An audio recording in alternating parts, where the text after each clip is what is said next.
Tu m'avais dit que c'est ta sœur. C'est plus ta sœur?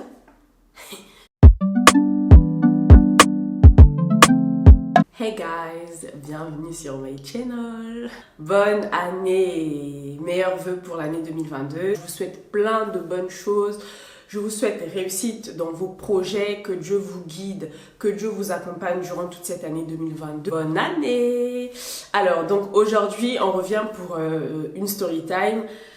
Sa double vie. Donc cette histoire ne m'appartient pas, elle appartient à une grande sœur à moi. Sa maman, c'est la copine à ma mère. La fille, on va l'appeler Christelle et le garçon, on va l'appeler Lino. Je vais d'abord vous parler de Lino, par la suite je vous parlerai de Christelle et par la suite je vous parlerai de leur relation. Donc il faut savoir que Lino, il n'est pas né en France.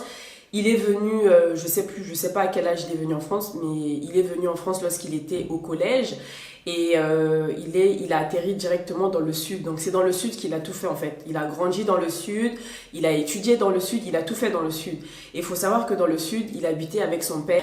Et en fait, lorsqu'il était au lycée, il avait rencontré une jeune fille, genre voilà, ça avait bien matché et tout ça. C'était l'amour de sa vie. Donc ils avaient tout fait ensemble, ils se sont mariés, ils ont eu un enfant, ils ont acheté un appartement. En tout cas, il avait vraiment construit une bonne vie dans le sud, mais malheureusement, des années plus tard, ça n'a pas fonctionné. Donc du coup, il a dû tout laisser, il a dû divorcer et tout ça. Donc sa fille et son ex-femme est restée dans le sud avec son père et tout ça, avec le reste de la famille. Lui, il avait décidé de monter sur Paris. Donc lorsqu'il est monté sur Paris, il a fait la connaissance de Christelle. Et donc Christelle, en fait, il faut savoir que elle, contrairement à Lino, elle vient d'une famille pas nombreuse. En fait, ils sont que deux. Elle est l'aînée de sa famille. Elle a une petite sœur. Et du coup, sa petite sœur, des fois, elle va habiter chez sa grande sœur. Des fois, elle va habiter chez les parents. Elle faisait un peu les deux. Christelle, dans sa famille, elle a souvent une pression du mariage, en fait. Donc, en gros, les membres de sa famille, que ce soit ses oncles ou les tantes, souvent lui disent que oui, mais Christelle, toi, tu as un certain âge. Qu'est-ce que tu attends pour te marier? Qu'est-ce que tu attends pour commencer à faire des enfants? Elle avait toujours ce genre de commentaires. Vous savez, des oncles et des tantes qui sont un peu relous dans des familles, là, qui sont tout le temps là, qui veulent gérer les affaires des enfants des autres. Lino et Christelle se sont rencontrés à la gare du Nord. Au bout de quelques jours de drague, ils se sont mis ensemble. Donc, lorsqu'ils se sont mis ensemble, au début, en fait, c'était un peu bizarre parce que, genre, ils se voyaient pas beaucoup. Ils se voyaient dans la semaine, peut-être 2 fois dans la semaine. Et ils se voyaient généralement après le boulot. Ils passaient un peu de temps sur Paris. Après, ils rentraient le train et chacun rentrait. Ils prenaient le train. Chacun rentrait chez lui, en fait. Donc, c'était tout le temps ça et tout. Et au fil du temps, du coup, la relation, vous savez, quand vous commencez une relation, vous n'êtes pas vraiment à fond dans l'histoire. Mais plus vous avancez, plus l'histoire commence à devenir un peu sérieuse et plus les choses deviennent de plus en plus sérieuses. Donc ils avançaient, ils faisaient un peu leur vie, mais chacun en fait n'avait jamais vu chez l'autre. Donc en fait, Lino n'était jamais parti chez Christelle et Christelle non plus n'était jamais partie chez Lino. Christelle lui avait expliqué dès le début que moi je peux pas te recevoir chez moi, donc ne pense même pas genre à faire des soirées, venir chez moi ou genre venir dormir chez moi et tout ça. Ça va pas se passer comme ça. Il faut vraiment que je sente que tu es vraiment la bonne personne pour moi, pour que tu viennes chez moi et que je te présente par exemple à ma soeur, à ma mère ou à mon père. Mais pour l'instant, même si je te présente pas à ma famille, tu ne viendras pas chez moi. Et en fait, souvent Christelle lui demandait, mais toi, t'es quel genre de gars et tout ça? T'es quel genre de garçon? Tu m'emmènes jamais chez toi? Enfin, on se voit toujours à l'extérieur. Si il faut se balader ou faire je ne sais quoi, c'est toujours à l'extérieur, mais jamais tu m'emmènes chez toi et tout, nanani. Et souvent, en fait, le gars lui a expliqué que oui, je peux pas t'emmener chez moi parce qu'en fait, il faut savoir que moi, je n'habite pas, j'ai pas un chez moi, j'habite juste chez mon pote qui est marié, il habite avec sa femme et je me vois mal t'emmener là-bas et tout ça parce que déjà moi-même je me sens gênée d'habiter chez mon pote, donc je me vois pas t'emmener chez eux. Je te présenterai mon pote et sa femme, mais pour l'instant, vivant comme ça, c'est mieux. Mais ouais, ok, je veux bien comprendre relation discrète, machin, mais quand même, t'es mon gars, je dois savoir t'habites où, je dois savoir où tu dors, je dois un peu côtoyer tes potes parce que Certes, tu viens du sud et tout ça, toute ta vie tu l'as passé dans le sud, mais ici tu as quand même quelques personnes, donc je dois quand même essayer un peu de faire connaissance à ces personnes-là, parce que sinon, je sais pas, je te trouve un peu bizarre. Donc ils avaient un peu cette vie-là pendant plusieurs mois et tout ça. Plus le temps avançait en fait, plus elle s'attachait à Lino, plus elle présentait Lino aux membres de son entourage proche, c'est-à-dire ses copines, ses cousines, ses cousins, mais pas à sa sœur ni à son père et à sa mère. Lino, lui, il était plutôt du genre calme-toi, Christelle, t'inquiète pas, je suis pas bizarre, c'est juste que la situation fait que je peux pas te présenter à ma famille parce qu'ils sont tous en Afrique, et à mon père, si tu veux, un de ces quatre, on prendra le train, on ira dans le sud pour que je te présente à mon père et à mes potes, je te présenterai à mes potes qui sont dans le sud, mais là pour l'instant c'est un peu compliqué. En fait, lorsqu'ils étaient dans la relation, il y avait un truc qui se passait, c'était trop bizarre. Genre, des fois, Lino, en fait, il avait des phases bizarres. Il y a des jours où, par exemple, il va faire 3 jours, il donne pas de nouvelles, en fait. Il va faire 3 jours, il reste chez lui tranquille, il n'appelle pas, il n'envoie pas de messages, il ne fait absolument rien. Et pendant ces 3 jours-là, bien évidemment, Christelle lui a envoyé des messages, pas de réponse. Elle appelait, pas de réponse. Elle se disait, bon, c'est vrai qu'on s'est vu hier, on n'est pas des ados non plus, voilà, même si on se parle pas aujourd'hui, c'est pas grave, on se parlera demain. Donc à chaque fois, c'était genre des phases de ce type en fait. Mais plus on avançait dans le temps en fait, plus c'était des phases qui duraient de plus en plus de jours. Donc par exemple, ça avait commencé une journée, après c'était genre des phases de 2 jours, 3 jours, donc pendant 4 jours, voire même pendant une semaine, elle n'avait pas les nouvelles du garçon. Genre, elle lui envoyait des messages, le gars répondait pas, elle lui passait des appels, le gars ne répondait pas. En fait, c'était trop bizarre, c'était genre le silence total, le silence radio total. Et quelque temps, donc au bout de ces phases de silence là, il revenait tranquillement. Il avait toujours quelque chose à dire pour justifier son absence. Et tout le temps c'était comme ça en fait. Elle, à chaque fois, elle s'énervait pour ça, mais bon, pour elle c'était pas une raison de rompre. Elle lui faisait comprendre que ce que tu fais ça se fait pas et tout, nanani, tu peux pas rester genre plusieurs jours à ne pas me donner des nouvelles et tout, des trucs comme ça. C'est pas bon, je n'apprécie pas, mais tranquille et tout. Un jour en fait, Lino appelle Christelle. Elle explique, écoute, je suis sortie vite fait, mais je me suis pas rendu compte que mon pote et sa femme, ils étaient en train de s'apprêter, donc là ils sont sortis. Je les ai appelés, ils sont déjà en route, ils sont déjà hyper loin, ils sont en train de partir à Orléans et tout ça pour passer le week-end et tout. Du coup, moi je suis sortie sans mon portefeuille, sans mes clés, je suis sortie avec rien du tout. Ils ont fermé la porte, ils ont les clés et ils vont pas revenir parce qu'ils sont déjà arrivés loin. Je veux pas leur dire de revenir et tout ça, donc là c'est compliqué. Est-ce que tu peux pas m'héberger aujourd'hui et demain parce qu'ils reviennent après-demain? Je peux venir à la maison. Donc ce soir-là, il est venu à la maison et en plus ce soir-là, il y avait il y avait la petite sœur de Christelle chez elle.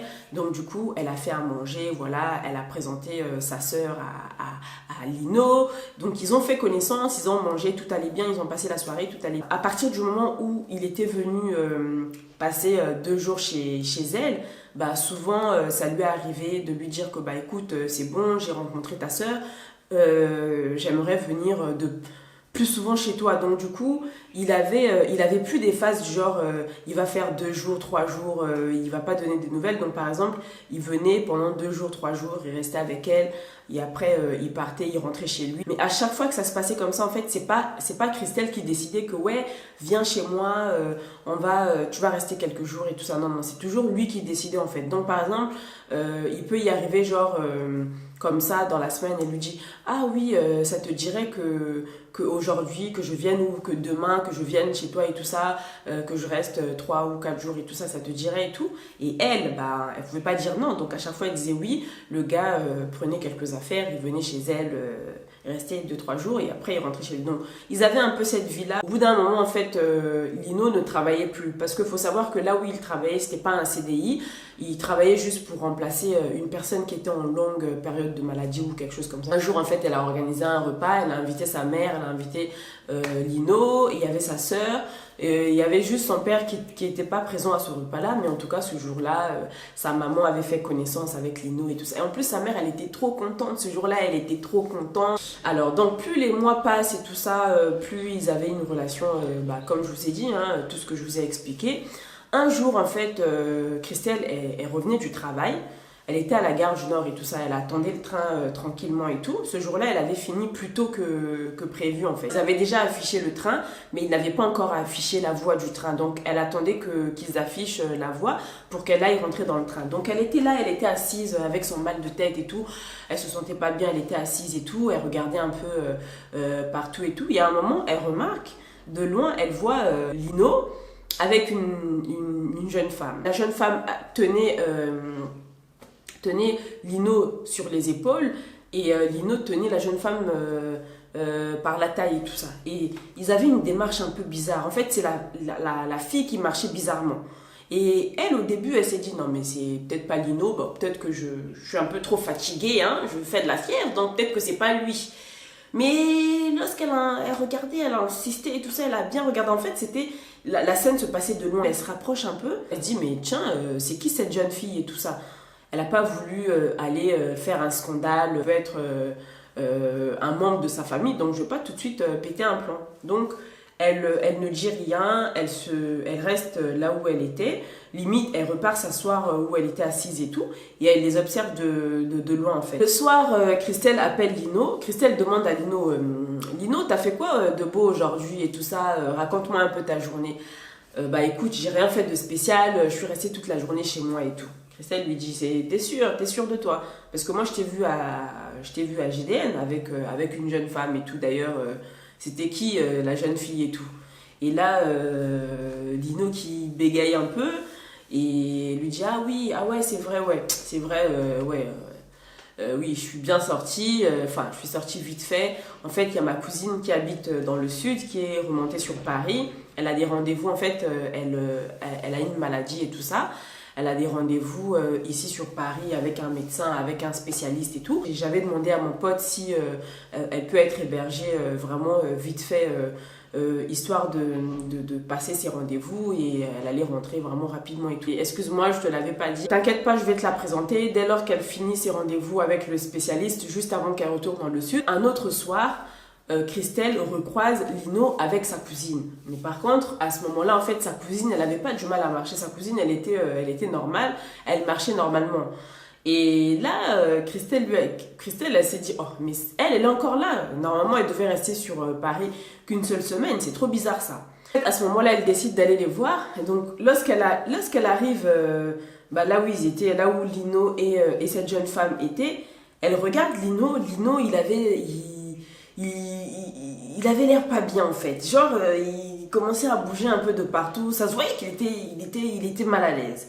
Elle lui dit, ah salut Lino, tu vas bien et tout, et là Lino qui lui disait, ouais ça va, là t'as fini, Lino commence à faire genre, ouais t'as fini le travail et tout, machin, c'est comment et tout, nanani. Donc ils ont commencé à discuter, et là Lino qui dit, ah excusez-moi, et donc Lino présente, elle dit que oui, la fille, elle s'appelait, on va l'appeler comment? On va l'appeler Déborah.